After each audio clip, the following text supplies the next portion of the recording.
We've got injury updates on Carlos Narvaez and Justin Slaten, and the Red Sox blow out the San Diego Padres to start their last West Coast road trip of the entire season.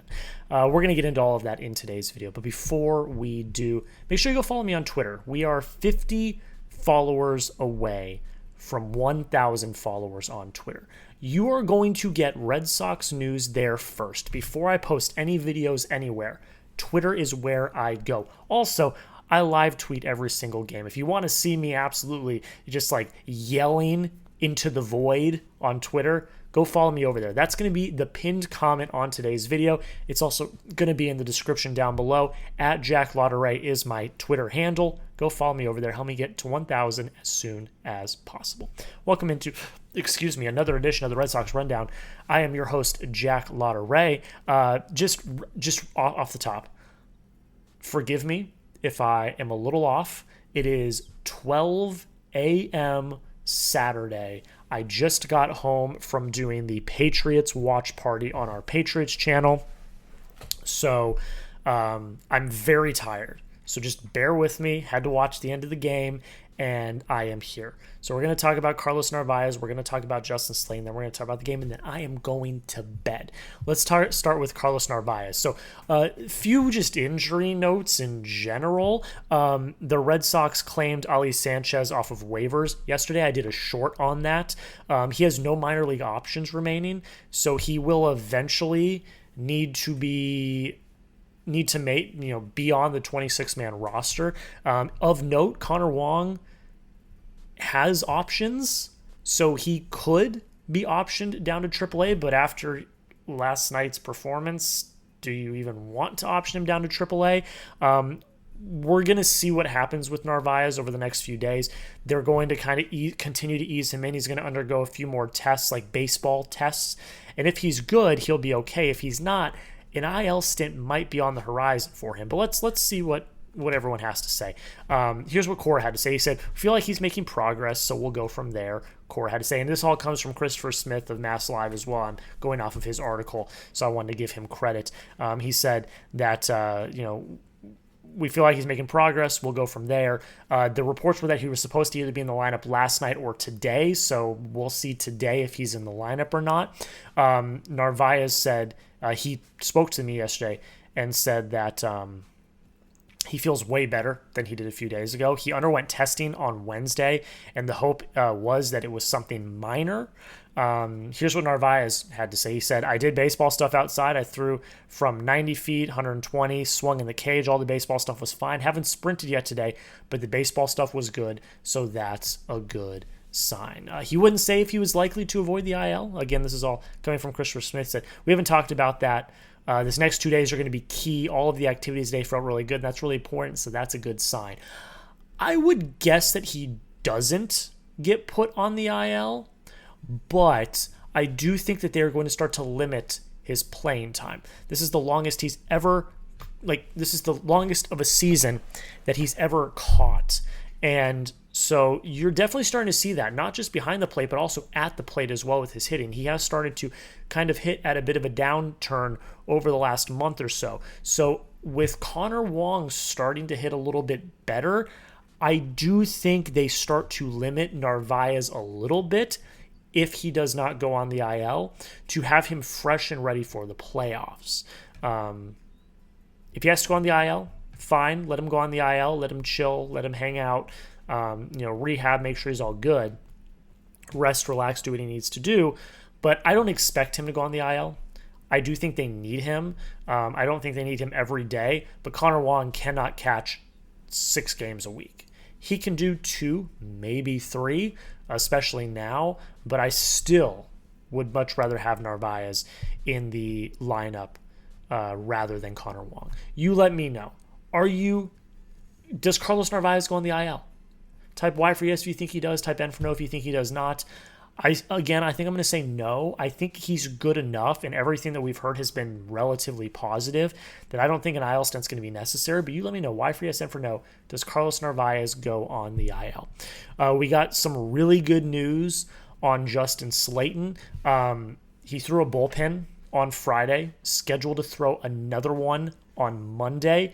It seems like he is full steam ahead after they figured out, with the transverse bone that was pressing on the nerve that he had. After they corrected that, he's said he was feeling much better. So it does kind of feel like he's going full steam ahead, and you could desperately use him for high leverage spots. Like, you desperately need a high leverage righty in your bullpen, to come in that's not Garrett Whitlock or, Aroldis Chapman or lefties. So bringing in Justin Slaten, the power righty high leverage reliever, is really valuable. So it seems like it's full steam ahead. I don't think we'll see him. If we see him in August, it's going to be like at the very end of August. But I do think he is trending in the right direction, and like I just said, is desperately needed. So I am cautiously optimistic that he'll be back soon. How soon, I don't know, but everything looks, at least today, like it's moving in the right direction. We'll see how his bullpen goes on Monday. Real quick, just on Marcelo Mayer, no new updates from Cora. Did say that he's feeling better, so that's a good sign. As we know, he did not travel with the team to San Diego. He stayed in Boston to get treatment. I do think he plays again this year, but yeah, I don't want him to get hurt even more to where it's a more serious injury, but it's something he suffered in 2022, so he's been through it before. If he were to get surgery in the offseason, the rehab is not that long, so I think if he feels good, let him play on it, see what happens. You could desperately use him in the playoffs. We are going to move on and talk about the game here in a second, but make sure you hit that subscribe button. Make sure you hit that subscribe button. Like I already said, I'm filming this video at 12 a.m. after I did a full day of work and a watch party. That's my commitment to you guys, because I want to put out the best content, the fastest content, and make this the fastest growing Red Sox channel on YouTube. So make sure you join the family. Help us get to 5,000 subscribers. We are getting there slowly but surely. Join the family. Hit that subscribe button if you've not already. And if you already have, send the link to a friend. I guarantee you they'll love the content. Red Sox win 10-2. You start off the West Coast road trip hot, which is exactly what you needed. I was worried going into this series because the Padres are a really good home team, just like yourself. You're facing three of their best pitchers. I was cautious.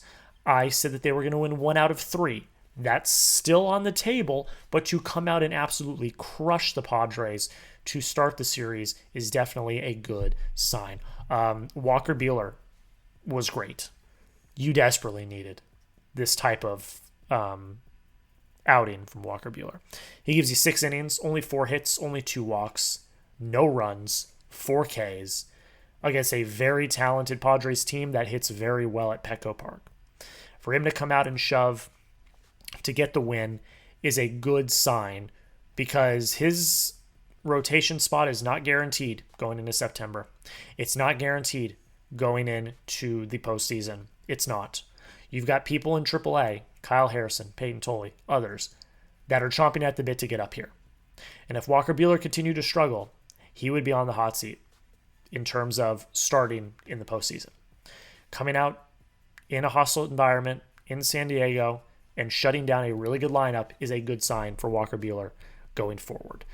Grade Buehler's outing, A, B, C, D, or F. Let me know down below in the comments. I'm going to give it an A. It's everything that you could have asked for him to do. I'm going to give it an A, but you let me know. Grade Walker Buehler's outing down below in the comments. The bullpen was shaky at best. Greg Weissert gives you a good-ish 7th. Gives up a hit, gives up a walk, 1K, no runs. That's all you can ask for. Chris Murphy in the 8th. Chris Murphy's been great since he's come back. So I'm not going to crap on him too much. But he walks 4. Gives up 2 runs, gives up a hit. Only gets 1 out. You were up 8-0 at the time. It turned into 8-2. Game's over at that point. Not a big deal. But then you got to bring in Garrett Whitlock into a high leverage situation. Whitlock comes in, makes Fernando Tatis look silly. Strikes out 1, gets out of the inning clean. And then Isaiah Campbell gives you a perfect 9th to close out the game. Chris Murphy, again, has been good since he's come back. So I'm not really going to crap on him that much, but definitely not what you want to see him walk. I think it was the first 3 batters of the inning and then get the sacrifice and then walk another. Just can't have that. Just can't happen. But at the end of the day, your offense came to play. You win 10-2, 10 hits, 8 walks, 4 Ks. That's a great day. Nick Pivetta, I believe I heard correctly, that was his first loss at home this year. He's pitched very well at Petco Park. And you jump on him early, scoring 4 in the 4th, 1 in the 5th, 3 in the 8th, 2 in the 9th. And every single person in your lineup got on base at least once. Trevor Story didn't get a hit, but he walked twice. Ceddanne Rafaela didn't get a hit, but he walked once and scored a run. Trevor Story scored twice. The rest of your team got at least 1 hit. Roman Anthony goes 2 for 4 with a walk. That's a great day for the kid. After going 0 for the day he signed his extension, he bounces back and has a really efficient day. He's got his OPS over 816 OPS. He's looking fantastic. Alex Bregman goes 1 for 3 with a run, an RBI, and a walk. 1 for 3, but still effective. Had a walk as well. Jarren Duran goes 1 for 4 with a run, a walk, and a K. So that's really good to see. Masataka Yoshida had a huge day. 2 for 4, 1 run, 3 RBIs. Had a home run in the 9th to officially cap off the win. And he hit the crap out of the ball too. I was talking to my dad on the phone, and as soon as it hit the bat, I'm like, he crushed that pitch. It was a no-doubter, which is great to see. Yoshida mashes at Petco. So hopefully they play him the next 2 games because he for some reason in San Diego, he always mashes, which is awesome. Abraham Toro goes 1 for 4 with a run and a walk. Wilyer Abreu hits a home run as well. He goes 1 for 4, 2 runs, 2 RBIs, 1 walk.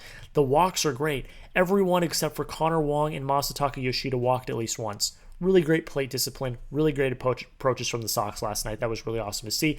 Ceddanne Rafaela probably has the roughest night of everyone. He goes 0 for 4 with a walk and a run. It is what it is. And then Connor Wong is another big hero of the day. I never thought I'd ever say that, but he was. He went 2 for 5. He had a run. He had 3 RBIs. He had a bases clearing double in the 8th inning to really open up the game, make it 8-0 at the time. And it's great to see Wong coming back around. He's got his average up to 171, his OPS up to 440.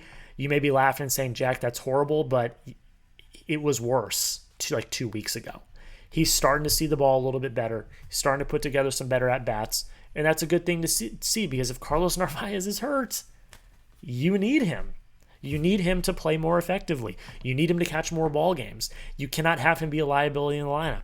For him to start to see the ball a little bit better, to put together some better at-bats, makes me feel at least a little bit better, a little bit more of a sigh of relief that we'll be okay. We will be okay. And, I tweeted this kind of sarcastically, but I kind of mean it. I believe in this team. This team is legit. To walk into Petco Park, a home team-friendly park, the Padres are really, really good at Petco, and to absolutely destroy them 10-2 against Nick Pivetta, former teammate, who had not lost at home at all this season. This team is something special. They are. They're finding ways to win. They're playing really well.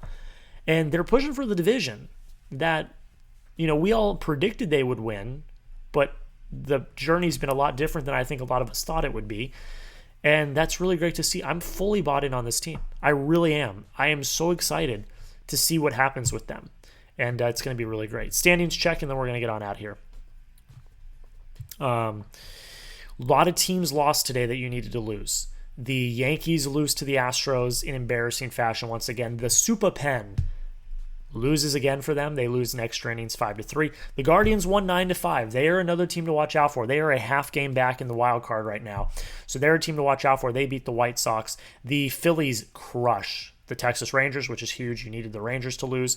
The Royals beat the Twins, or the Twins beat the Royals, but they're kind of out of it at this point. The Mariners beat the Rays, so that is a team that we need to look out for. The Blue Jays lost to the Dodgers. So if we take a look at the standings as they stand, you are currently 3 games. Should be updated. Let me update that. You are 3.5 games up in the wild card, 4 games up on the Guardians, who are the next closest team. So you're sitting pretty in the wild card. The Mariners are a game back of you for the top wild card spot. Just keep winning. Don't lose. Just keep winning ball games. So you're 3.5 up in the wild card. You're sitting pretty in the wild card. I'm not worried about the wild card. The AL East is what you want to look at. You are 3 games back on the Blue Jays. The Blue Jays lost today, or yesterday. You won, and they're playing the Dodgers right now, who are a damn good ball game. They are in LA against a damn good Dodgers ball game. You could make up a few games here if you keep winning this weekend. And the Blue Jays schedule is getting very tough. In the next week or so, I think it is very realistic in the next 1 or 2 weeks. I think it's very realistic that you could pass the Toronto Blue Jays for the top spot in the AL East. Now, you got to continue to win. You got to continue to put together good ball games. But the window's open, and it's there. You have a legitimate shot to win the AL East. It's right there for you. You just got to go take it. Do the Red Sox win the AL East? Simple yes or no down below in the comments. I don't want to make my prediction yet, but I think it looks really good. The window is there. You also have the best run differential in the entirety of the American League now as well with plus 89. That's significant. That is significant. That is something to watch out for. That's it, guys. That's where we're going to end it. Thank you all so much for taking time to watch the video. We'll be back later today with a recap of the second game of the series, and then I'll be back tomorrow with another long-form video. Thank you all so much for watching. Hit that subscribe button. Don't miss out on the daily content. And until next time, go Sox.